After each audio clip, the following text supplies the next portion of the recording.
유승수 변호사님 모시겠습니다. 변호사님 어서 오세요. 네, 안녕하세요. 네, 지난번에 이른바 내란 사건 1심 재판이 끝난 직후에 김영현 장관은 즉각 항소를 하지 않았습니까? 네네. 네, 윤석열 대통령도 그때 항소할 거라고 예상을 하셨는데 네. 항소했습니다. 네네. 그리고 제가 조금 전에 고성욱 칼럼에서 윤석열 대통령 변호인단의 입장문까지 제가 전해드렸는데 이거 앞으로 그러면 재판 진행이 어떻게 되는 겁니까? 일단은 이제 항소를 하면은 항소장은 이제 형식적으로 제출이 되는 것이고, 네. 구체적으로 이제 왜 항소를 하는지에 대해서 이제 항소 이유서라는 걸 제출을 하게 되어 있는데, 네.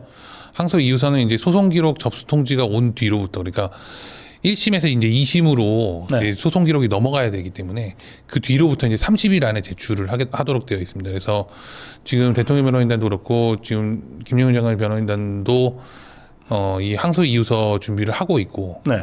아마 이제 대통령 변호인단 쪽은 기존에 나왔던 입장에 기초해서 항소 이유를 작성할 것으로 보이고, 저희도 당연히 거기서 뭐 크게 뭐 벗어날 일은 없을 것 같습니다. 지금 뭐 그 판결문 자체도 길지만 판결문 자체가 길다 보니까 또 지금 이제 조금 전에 이제 박사님께서 네. 말씀해 주신 것처럼 그거에 대한 반박도 깁니다. 사실은. 네. 그렇죠. 예. 너무나 허점이 그냥 처음부터 끝까지 다 오류기 때문에. 네. 네. 그래서 그 내용 자체를 정리하는 것도 상당 시간이 걸리는데 이 부분이 정리가 되는 대로 이제 항소 이유서를 제출할 것으로 보이고요. 저희 같은 경우에는 이제 어제 이제 그 서부자유 변호사협회 이제 유정아 변호사, 대통령 변호인단이죠. 그리고 뭐 이문수 변호사, 소정인 변호사, 뭐 그 연치현 변호사, 장주영 변호사 이렇게 모여서 판결문에 대해서 좀 리뷰를 했습니다. 예, 그래서 리뷰를 하다 보니까 다시 또 이제 그 논의가 지금 사법부의 어떠한 그 사법부가 사실 거의 뭐 형해화되다시피 했지 않습니까? 그래서 네. 그런 논의로 이어질 수밖에 없었는데 이런 부분들에 대해서 좀 적극적으로 좀 이제 항소 이유서에 당길 것으로 보입니다. 네. 저도 한 40년 전에 이제 감옥 가 있을 때 항소를 했거든요. 네. 그때는 그냥 제가 항소 이유서 썼어요. 교도관한테 종이하고 연필 달라 그래가지고 썼는데 그때는 뭐 제 주장만 담으면 되는 거니까 그랬지만 지금 윤석열 대통령이나 김영현 장관의 경우에는 이 사법부의 그 방대한 재판 판결문을 다 검토하고 거기서 나오는 사실 오류라든지 또는 법리의 오적용 부분을 하나하나 짚어서 지금 사법 투쟁을 하기 위해서 작성을 하는 거니까 변호인단이 지금 적극적으로 지금 이 작업을 안 할 수가 없는 상황이네요. 맞습니다. 여러 가지가 있습니다만 이제 뭐 그 판결 선고할 때 들어보시면은 네. 핵심은 뭐 국회 병력을 출동시킨 거다 이런 얘기를 한단 말이죠. 네. 근데 사실은 그런 핵심적인 부분이 있습니다. 몇 가지가. 그런데 그 중에 또 핵심 중에 하나가 이제 서로 모순되는 부분이 친위 구태타는 아니라는 거예요. 네. 친위 구태타라는 건 결국에는 대통령이 뭐 계엄을 통하든 뭘 통하든 간에 장기 독재, 장기 집권을 하도록 이제 아예 헌법상의 어떠한 권력을 남용하는 것에 해당하는 친위 구태타라는 건데 그거는 아니라는 거예요. 네. 근데 이제 그 뒤에는 또 국회에 병력을 보낸 게 잘못이다라는 네. 식으로 이제 설치를 하면서 내란죄를 인정하는데요. 그럼 국회에 대통령을 왜 보냈다는 건지가 없습니다. 거기. 그래서 국회를 그럼 예를 들면 국회의 권능 행사를 무력화하기 위해서 재판부가 인정한 것처럼 그래서 병력을 보냈다면 그 다음에는 뭐냐는 거예요. 이게 사실은 윤석열 대통령께서 이제 그 법정에서 하신 핵심 주장하고도 사실 맞닿아 있거든요. 네. 만약에 윤석열 대통령 본인 당신이시겠죠. 이제 대통령이 병력을 보내서 국회를 무력화하려고 했다면 그 다음은 뭐냐는 건지를 내란죄라고 주장하는 이 내란 몰이범들이 이 시나리오를 제시해야 된다. 적어도. 네. 그러면 친위 구태타도 아니고 오로지 그냥 국회를 갖다가 권능 행사를 몇 시간 동안 무력화하기 위해서 보냈다는 건데 네. 그러면은 그 뒤에는 뭐 장기 독재를 하려는 건지 그런 것들이 다 불가능한데 어떻게 내놔야 되느냐 이런 주장을 하셨는데 그 부분 주장을 전부 다 채용을 하면서도 네. 내란죄를 인정했기 때문에 사실은 상당히 문제가 있는 판결이다라는 거는 뭐 이제 많이 말씀을 하셨지만 그런 부분들도 마찬가지로 2심에서 다뤄질 것으로 보입니다. 다만 이제 2심이 이제 재판부 이름이 내란전담 재판부예요. 재판부 이름에 내란이 들어가 있습니다. 그러니까 이게 항소를 하는 입장에서도 얼마나 우리가 기대할 수 있는 것이냐라는 의문을 당연히 이미 내란을 예단하고 그렇죠. 재판부를 만들었는데 네. 거기 가서 내란이 아니라고 이제 지금 항변을 해야 되니까. 그렇죠. 이렇기 때문에 지금 상황에서는 그래도 용기 있는 결단을 통해서 네. 법정에서 끝까지 투쟁을 해서 역사의 기록으로 남겨둬야 된다. 그래서 역사적인 재평가를 받아야 된다는 입장으로 대통령과 장관이 모두 임하고 계신 걸로 알고 있습니다. 알겠습니다. 자, 그런데 이 조희대 대법원장이나 지기현 판사에 대한 전방위 압박을 쭉 해왔잖아요. 그래서 이제 그 종북 주사파들은 뭐 사형은 아니지만 어쨌든 무기징역으로 내란을 이제 인정받는 판결을 얻어냈는데도 불구하고 이 사법부 3대 악법을 지금 강행해 버렸잖아요. 네네. 이게 지금 이 사법부가 어떻게 이렇게 무기력할까요? 이제 서부 자유변호사협회 이제 어제 그 변호사들끼리 얘기를 하면서도 네. 사실은 특검이나 뭐 이재명이나 뭐 맨날 하는 짓이 그 짓이니까 이제 네. 그런가 보다 하는데 네. 사법부 왜 이러냐는 거죠. 어. 도대체 사법부에 대해서 압력이 없는 때가 있습니까? 사실 우리가 이제 역사적으로 보든 다른 나라의 예를 네. 보든 사법부에 대해서는 당연히 어느 정파든 당연히 자기들에게 유리한 판결이 있어야 된다라고 주장을 하는 거고 그렇죠. 어떤 식의 권력의 어떠한 입김이나 이런 것들은 당연히 있을 거라는 늘 거예요. 긴장 관계가 있죠. 그렇죠.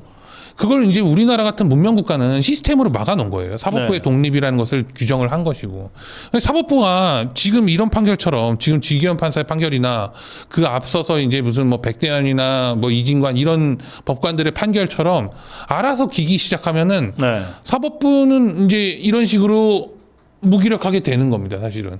근데 이 알아서 하게 된, 어제도 이제 이 대통령의 어떠한 대통령에 대한 이 내란머리 판결하고도 맞닿아 있는데 이 논의가 결국에. 사법부가 적극적으로 뭔가를 하려고 하면 이런 식의 결론이 초래가 되는 거죠. 예를 들면은 지금 이제 지기현 판사의 이 판결에서는 사실상 공수처, 그러니까 법률에 따르면 공수처의 수사나 검찰의 수사가 전부 다 불법이죠. 네. 관할이 없고 네. 수사 관할이. 그런데 이걸 수사가 필요하니까 그냥 적법하게 해석을 하려고 사법부가 앞장을 쓴 거예요. 결국에. 그러면 권력을 갖고 있는 이 위정자들은 뭐라고 생각을 하겠습니까? 우리가 압박을 하면 사법부가 알아서 저렇게 해석을 하는구나라고 그렇죠. 하는 예. 거죠.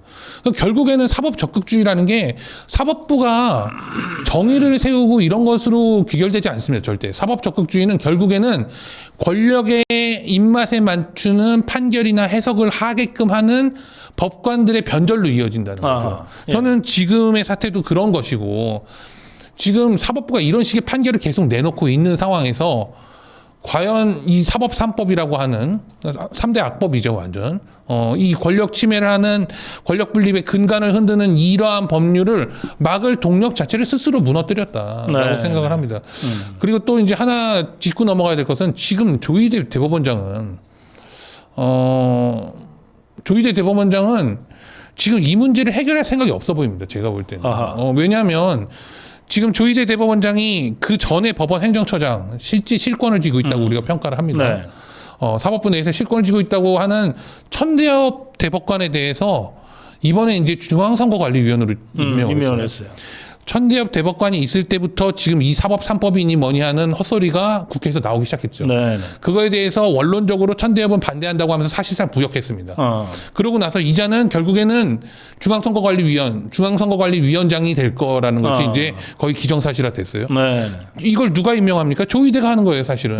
그럼 조희대는 결국에는 이 지금 사법 3법이라는 어떠한 법관의 사법부의 독립을 침해하는 이러한 움직임에 대해서 오히려 그 저쪽 편이라고 보여지는 천대엽을 상황처럼 모시면서 결국에는 지금 자신의 밑에 있다고 하는 법원 행정처장 저희는 지금 사임하게 만들었잖아요. 박영재. 예. 예. 그럼 박영재는 사임하게 냅두고 천대엽은 상황처럼 모시고 하면은 결국에는 이 사법부에 대한 공격에 있어서 대법원장이 사실상 이미 굴복했다라고 보여지는 거죠. 예. 만약에 저는 이런 상황이라면 조희대 대법원장이 결단을 해야 된다. 네. 대법원장 스스로 결단하지 않고 행정처장은 뭐 이재명 판결을 그렇게 했으니까는 알아서 물러난 거다라고 해석을 해버리잖아요. 그냥. 그런데 그렇게 돼서는 안 된다. 사법부가 침통한 심정이고 이게 정말로 잘못된 것이라는 것을 조희대 대법원장이 인정한다면 네. 스스로 결단해야 된다 이렇게 생각합니다. 알겠습니다. 예, 오늘 국민의힘이 1시 반부터 국회 본관 앞에서 규탄 대회를 하고 신촌 로타리 광화문을 거쳐서 청와대 앞까지 가서 이 사법 3대 악법 강행을 규탄하면서 이제 마지막으로 이재명이가 거부권을 행사해서 다시 돌려라라고 이제 이재명이한테 거부권 행사를 촉구하는 뭐 기자회견까지 하는 걸로 이렇게 일정을 지금 진행하겠다고 지금 밝혔는데요. 뭐 어떻게 생각하세요? 이재명 거부권? 이재명 거부권을 하라는 걸 거부하겠죠. 이재명한테 우리가 기대하는 게 아니라 이제 예. 어떤 정치적인 명분을 이제 축적해서 네. 결국에는 이 이재명 정권의 민낯을 까부수겠다 이런 전략으로 보이고요. 그리고 또 이제 저는 어쨌든 이 지금 행진을 하겠다. 네. 이 거리가 상당합니다. 예. 지금 여의도, 신촌, 청와대 이렇게. 그러니까 규탄 대회에서 기자회견까지 총 4시간 지금 예정하고 있어요. 투쟁을 할 거면은 이렇게 고통스럽게 해야 되는 겁니다. 고통스럽게 하고 결연하게 국민들이 보고 감동할 수 있도록 해야 되는 것이고요. 네. 지금 여기서 이제 이야기가 나올 것으로 좀 기대를 하고 있는 부분은 네. 지금의 사법부의 어떠한 이런 공격이나 사법부가 무력화되는 시도는 사실상 헌법재판소 회의에서부터 촉발이 된 것이거든요. 네. 우리나라 법제도는 사실상 헌법재판소가 필요가 없는 제도인데 이제 억지로 이걸 만들어 놓고 결국에는 2번이나 대통령을 탄핵하는 엄청난 결정을 해버렸어요. 이 네. 사람들이 그렇게 하라고 만들어 놓은 조직이 아닌데 그런데 이제 지금 헌법재판소하고 지금 사법부하고 이제 싸움을 붙여가지고 이게 민주당이 잘하는 거잖아요. 갈라치기 해가지고 결국에는 헌법재판소가 사법부 위에 앉는 그 재판소원제도라고 하는 사실상의 사심제를 지금 만들고 있습니다. 근데 이런 부분들이 전부 다 뭐랑 엮이냐면 결국에는 기존에 이제 국민의힘에서 제기했던 내란 전담 재판법이 위헌이다라는 헌법 소원도 마찬가지로 이것에 대해서 명확하게 헌법재판소가 먼저 판결을 해야 되는 것이고 결정을 해야 되는 것이고 네네. 이 결정에 대한 촉구도 이 지금 사법 3법에 대한 움직임에서 같이 좀 논의가 되기를 바라고요. 그리고 또 앞으로 사실상 지금 사법 3법이 현안이기 때문에 국민의힘이 이 논의를 한다고 생각을 하고 저는 네. 다만 근본적으로 좀 더 이 문제를 해결하기 위해서는 지금 법제도 전반에 대해서 국민의힘이 나름대로 그 공격을 하고 있고 네. 투쟁을 하고 있는 부분에 대해서 계속 논의가 돼야 된다고 생각합니다. 예. 알겠습니다. 자, 오늘 그 행진 투쟁은 그래도 어쨌든 지금 국민의힘이 할 수 있는 그렇죠. 최고 수준의 맞습니다. 투쟁이고 더 처절하게 해야 된다. 그런 말씀입니다. 자, 조금 다른 얘기 해볼게요. 미국이 하메네이를 제거했습니다. 그런데 이재명이는 그 하메네이 제거 참수 작전이 아주 성공적으로 진행된 직후에 3.1절 기념사에서 북한 체제 존중한다 뭐 자꾸 뭐 이런 식으로 김정은이 눈치 보는 얘기나 했습니다. 이에 대해서 장도혁 대표가 이게 심각한 그 이적 행위가 될 수 있다라고 하는 강력한 비판을 내놨는데 더 황당한 것은 조혁당 등 이 좌파들이 미국을 비난하고 미국을 테러리스트라고 이거 어떻게 봐야 돼요?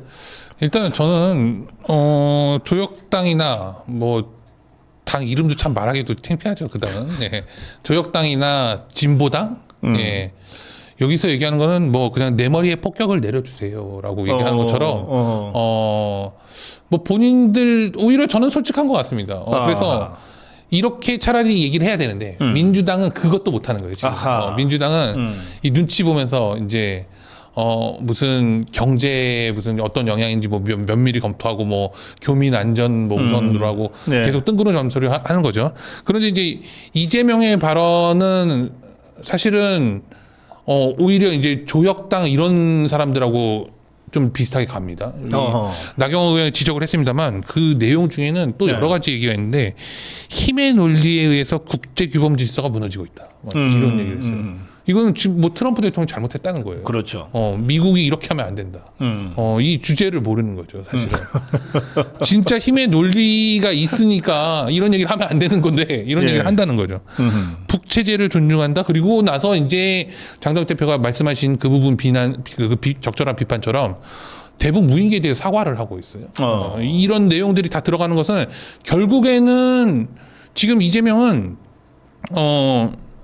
이 어떠한 이 국제적인 흐름이나 미국 중심의 어떤 국제 질서 자체를 부정하고 결국에는 이걸 뭐 중국 보라고 하는 얘기죠. 사실 중국 제가 이렇게 하고 있습니다라고 네. 얘기하면서 결과적으로는 우리 국내적으로 볼 때는 본인이야말로 그냥 힘 조금 알량한 그 권력을 갖고 있다고 해서 계속해서 전부 다 처벌하고 뭐 특검을 갖다가 몇 번을 해나가면서 몰이하고 있는 본인들의 어떤 내용을 실토하고 있는 거다. 저는 그렇게 봅니다. 그 내용 중에는 뭐 사실은 좌익들이 얘기하는 거는 좌익들의 어떤 그 세계관이나 어떤 국제 질서에서 어떤 그 시각이 되게 후진적이지 않습니까? 그래서 그걸 뭐 이번에도 그대로 얘기를 하더라고요. 뭐 제국주의의 산물이라는 둥, 뭐 제국주의는 정말 언제적 제국주의를 얘기하는 건지를 모르겠고 이제 어떠한 원인 이걸 갖다가 지금 미국의 어떤 테러다 이런 식으로 포장을 예. 하는데 그거는 이제 어떠한 힘의 우위라든가 질서의 우위에서의 어떠한 그 주체를 혼동하면서 계속 본인들이 그 명분을 쌓는 기존의 좌익들의 전략에서 벗어나지 않았다라고 보여집니다. 그리고 이제 김용현 장관님이나 이제 윤석열 대통령께서 지금 무인기 사건으로 네. 지금 이적죄라고 재판을 받고 있습니다. 네, 외환죄는 아니고. 외환죄는 아니고 외환죄는 북한하고 통모가 있어야 되는데 그거는 차마 안 되는 거죠. 그러니까 네. 이제 지금 이적행위라고 하는데 트럼프 대통령은 이런 식으로 따지면 지금 다 이적행위예요. 우리나라의 그 잘난 그 조은석 특검이 얘기하는 것처럼 모든 게 무인기 보낸 게 만약에 이적이라면 트럼프 대통령은 지금 뭐 폭격을 하고 뭐 거기 뭐 사실은 미군의 어떤 피해도 약간 있었다는 거 아닙니까? 그렇다면은 우리나라에서 판결하면은 이거 뭐 이적행위로 지금 감옥 가야 되는 뭐 이런 상황인 겁니다. 그래, 알겠어요. 근데 이 상황에서 보통 이게 이제 매우 굉장히 큰 사건이거든요. 네네. 그리고 이로 인해서 전 세계의 정치 지형과 안보 지형과 이 경제 지형이 지금 충격을 받고 있잖아요. 네네. 이 정도 상황이면은 예정했던 그 외유 일정 같은 것들은 중단하고 NSC 소집회하고 경제관계장관 소집회에서 뭘 수습하기 위한 쇼라도 해야 될 상황인데 지금 이재명은 싱가포르 갔다가 뭐 필리핀 간다 그러대요. 이게 뭐 할 말이 없는 거죠, 사실은. 예, 지금 사실은 그런데 현안이 있는 것도 아니에요. 어떤 외국 일정에 대해서 그러니까. 일정에 대해서 현안이 없는데 현안은 이제 국내에서 발생하는 거죠. 지금 국제 정세 때문에 발생하는 국내 현안을 챙겨야 되는 건데 네. 국내 현안은 그냥 오로지 하는 게 없습니다. 오로지 하는 게 그냥 내란머리 하는 거 말고는 이 나라에서 뭐를 하겠다라는 어떤 비전이나 이런 것도 없고 실제로 그 뒤에는 결국에는 이제 국회 이제 민주당을 앞세워 가지고 압박하는 거 딱 하나 있죠. 그 대미 투자 뭐 어쩌고 빨리 처리해라. 지가 저질러 놓은 그걸 갖다가 뒷수습을 갖다가 국민의힘 보고 하라는 이런 식의 네. 이야기밖에 없는 거죠. 사실은 저는 이재명 스스로가 뭐 이 어떤 국제 질서에 편승할 생각이 없어요. 그러니까 이 국제 질서의 하나의 일원으로 대한민국의 위상을 이렇게 구축하는 게 아니라 오히려 국제 질서에서 빼내서 그냥 중국에다 갖다 바치는 이런 식의 하는데 외교를 할 게 없는 거죠, 사실은. 그래요. 지금 사실은 예상했던 것보다 경제적인 충격이나 이런 것들은 덜하다는 겁니다. 지금 네. 어떤 예를 들면 예전에 뭐 걸프전이 있다거나 뭐 이러면 사실 일시적으로라도 조정이 있고 이랬는데 지금 미국의 어떤 자신감이나 미국의 어떤 작전의 성공의 그런 척도나 이런 것들이 상당히 긍정적으로 나왔기 때문에 미국 증시에 이렇게 큰 영향을 안 줬다고 합니다. 그래서 이후에 이런 식의 어떤 트럼프 대통령의 미국의 힘에 의한 국제질서 확립은 더욱더 고착화되고 공고하게 나갈 가능성이 큽니다. 그런데 이 와중에서 이제 대한민국만 반대로 가고 있는 거죠. 네. 알겠습니다. 자, 마지막 주제인데요. 그 한동훈이가 대구 서문시장 갔는데 그 뭐 그냥 당에서 쫓겨난 자가 어디 가든지 뭐 별로 신경 쓸 일이 아닌데 국민의힘 국회의원 7명이 이걸 수행한답시고 따라갔어요. 그런데 바로 그때가 국회에서는 필리버스터 이 사법 3대 악법 저지를 위한 필리버스터가 진행 중이었고 또 당사는 당사대로 압수수색 당하고 있었던 때거든요. 그래서 장동혁 대표가 이건 명백한 해당 행위다라고까지 이제 어제 발언이 나왔던 것 같습니다만. 저는 일단은 네. 한동훈에 대해서 이제 우리가 관심이 없긴 한데 한동훈의 위선은 지적하지 않을 수가 없는 게 이 네. 대통령의 계엄은 이제 헌법상의 행위인데도 국회의원도 아닌 자가 국회에 달려가가지고선 이재명하고 악수하면서 결국엔 대통령 끌어내렸어요. 본회의장의 입장 자격도 없는. 입장 자격도 없죠. 이런 자도 들어올 수 있었는데 무슨 국회 봉쇄예요? 또 열받네. 예. 그런데 어쨌든 간에 한동훈조차도 들어갈 수 있었다니까. 예, 근데 어쨌든 이런 자가 지금 와가지고 본인이 계속 그냥 입버릇처럼 정말로 이 자아가 비대해져가지고 자기가 뭐 법 제일 잘 알고 내가 뭐 조선 제일 명검이고 뭐 어쩌고 떠들고 다니잖아요.